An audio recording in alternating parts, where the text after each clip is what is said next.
छलकता हमरो जवनिया ए राजा, छलकता हमरो जवनिया ए राजा, जैसे कि पलटी के पनिया हो कुछ बोली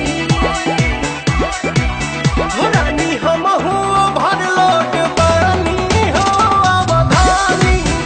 रानी हम हो भर लोट पानी हो अवधानी।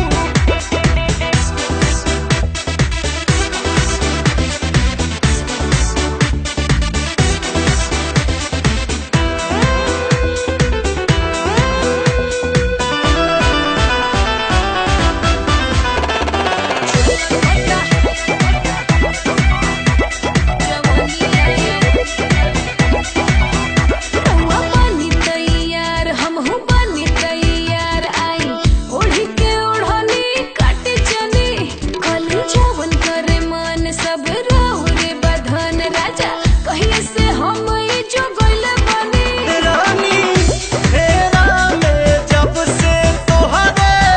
लागल बनी, जाने हमके तना रोतिया सही जागल बनी। रउवेला राजा हम त खटिया बिछवनी, देखी लगा के मच्छरदनिया हो चली